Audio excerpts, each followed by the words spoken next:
Reptilians sneak into her room at night. She also says that she has sex with them and has out-of-this-world orgasms. Professor Chris French, however, believes there is a rational explanation, and welcome to you both. This is utterly fascinating, and we should say, Stephany, we're glad to have you here this morning because as you've been in this morning talking to us, last night, you travelled out to the solar system. Where did you go and how did you get there?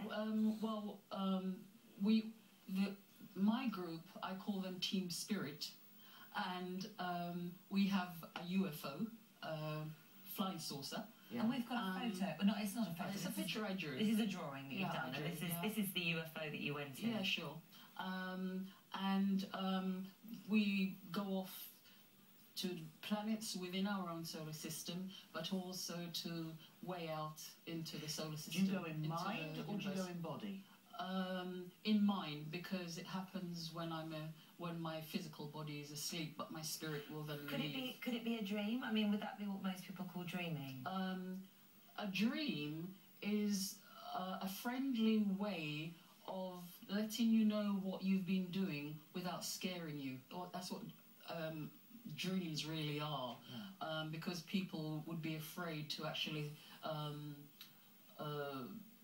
would be afraid if they were face to face with, say, an alien.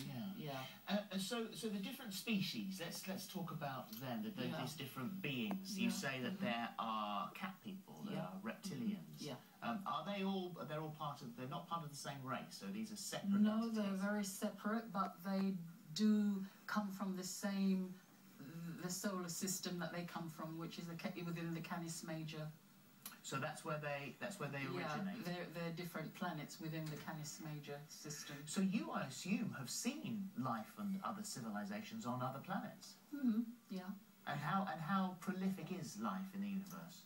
When you look up at the stars at night, that's how prolific it is. Who is Ian the Octopus Man? Yeah, he's an octopus man. He stays quite close to me, sort of like a spirit kind of boyfriend, but not really boyfriend. I don't call it boyfriend, just a good spirit friend. And he happens to be from the octopus race. I mean, all of them indulge in insects, but particularly the cat people are extremely highly charged sexually, you know, and it's part of our culture, the cat people culture. So what do you make of this? You're not convinced, are you? I'm not convinced, no. I mean, I think the viewers at home will make their own mind up about what they think about what we just heard. The obvious question is, was there any kind of external proof for any of this? I mean, and there's lots of claims being made about various kinds of expeditions to the solar system and elsewhere in the universe, but it's all happening in Stephany's head, basically, as she admits herself. Now, I mean, there is this thing about the orgasms. That's clearly a very physical event, which, you know, we wouldn't choose to, but one could actually observe that. But again, there are alternative explanations. There is a disorder known as persistent genital arousal disorder. It's quite rare. Interview someone on here with that. Absolutely, and very often, usually people kind of don't find it very enjoyable.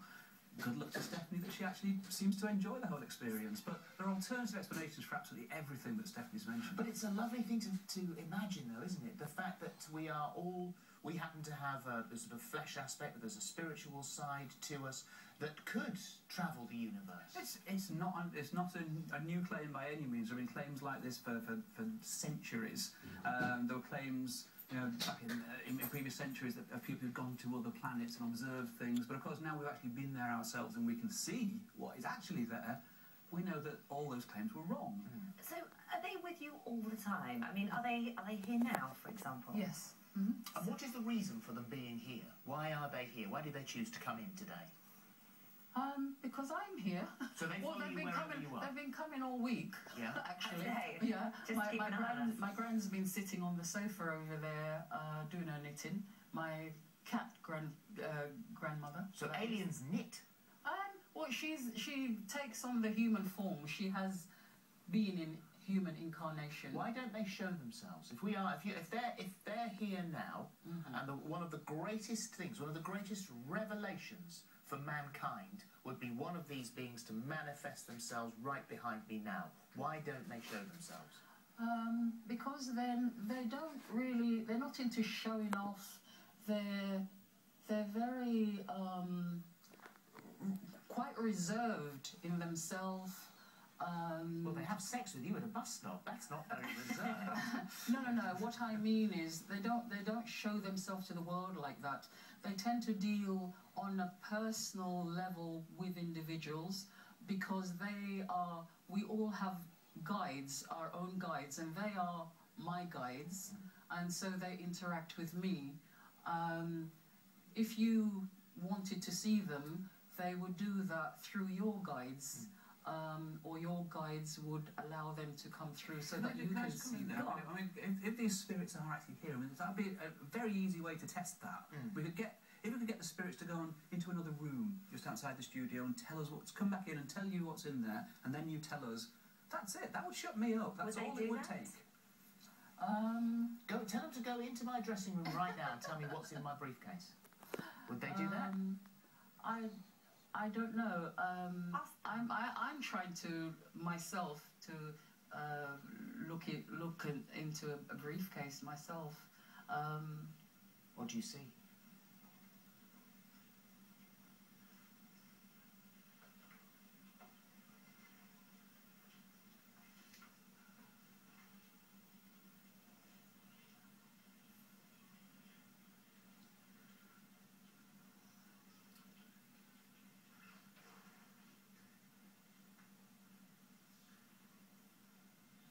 I don't know. I just see the briefcase, but I'm not what actually. Colour is it?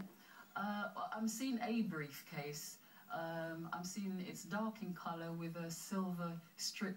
I'm seeing a briefcase. I'm not necessarily saying it's necessarily, but I'm not actually going into the briefcase. I let you. You're allowed. You can snoop in there as much as you like. I'm not actually. I don't know why. Maybe later on they will show that to me. So I'm not claiming that I can actually. See, again, we fall at the final hurdle where proof was possible right here on the telly. I know. They fail once more. I know, but I mean, I am psychic and I am mediumistic, and yet I am actually saying it doesn't always work when you want it to work. And these, which ones are these? Who's that? Which one's that one? No, it's just an image of. When the Greys first came to me, that was how they appeared, with the large dark eyes. That's quite an established view of the way aliens have been visualised on this is how Greys look. There are other beings that will look slightly different in colour or. Final word. When I was on Monday actually, and you were saying, you know, why is it that they keep on abducting people and putting probes here, there, and everywhere? I mean, what they need really is a copy of Grey's Anatomy. There you go. I've been waiting since Monday to say that. Well done that you finally managed to get it in. Well, it's absolutely fascinating. It is fascinating. Thanks for coming in. Thank you very much indeed. Thank you. All right. And good luck if you go off on your trips tonight. Bring something back. Yes.